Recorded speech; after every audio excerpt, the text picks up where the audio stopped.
कर्म योनि में हो, ज्ञान प्राप्त अनिवार्य रूप से करें। यदि आप इसे सुन, देख या पढ़कर समझ भी रहे हो, इसका अर्थ है आप कर्म योनि में हो और यह भाषा आपको आती है। भोक्ता योनि इस तरह के ज्ञान का ग्रहण व संचय नहीं कर सकती।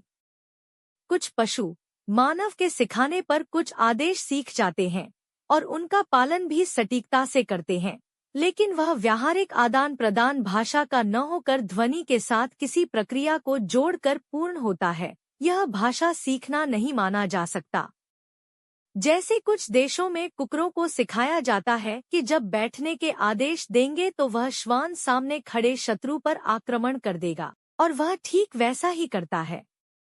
भाषा का अर्थ है ध्वनि की श्रृंखला, जिससे जीवन के क्रियाकलापों, अनुभवों व अनुमान जनित ज्ञान को एक दूसरे को सटीकता से बताया जा सके और उसे लिपिबद्ध कर आने वाली पीढ़ियों को भी हस्तांतरित किया जा सके। पशु, पक्षी आदि भी ध्वनि से ज्ञान का आदान प्रदान करते हैं। जैसे यदि एक पक्षी या पशु को कोई सर्प अथवा हिंसक विडाल दिखाई दे जाता है तो वह एक अलग तरह की तीव्र ध्वनि निकालता है। यदि किसी भोजन या साथी को देखता है तो अलग तरह की ध्वनि निकालता है। अर्थात ध्वनि की श्रृंखला उसके पास भी है, लेकिन वह केवल तात्कालिक जीवन व परिस्थिति से ही संबंधित होती है। इसलिए यह उनके लिए तो ज्ञानमय है, लेकिन वेद की कसौटी पर, जहाँ जीव को सत्य का ज्ञान चाहिए होता है, उसके लिए यह केवल संचार ध्वनि ही मानी जाती है। इसलिए भोक्ता योनि में ज्ञान ग्रहण करने की कोई संभावना नहीं होती। भोक्ता योनि अर्थात जिन योनियों में जीव कर्म उपासना व ज्ञान नहीं लिया जा सकता है और न ही वह किसी भी तरह के कर्म अपने संचित कर्मों में जोड़ सकता है।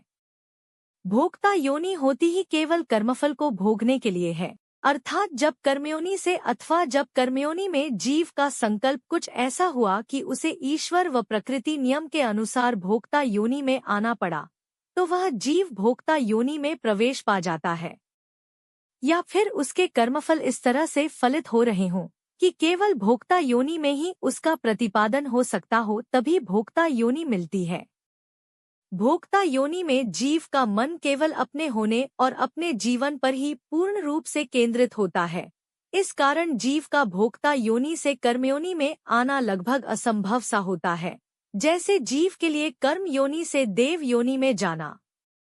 वेद अर्थात उपनिषद अनुसार यदि उस जीव ने ईश्वर का ज्ञान प्राप्त किया हो तो वह भोक्ता योनियों में कुछ जन्म ही बिताकर पुनः कर्म योनि प्राप्त कर सकता है। ईश्वर के ज्ञान का इतना तीव्र प्रकाश है कि वह भोक्ता योनि के महांधकार को भी परास्त कर जीव को उससे निकाल देता है।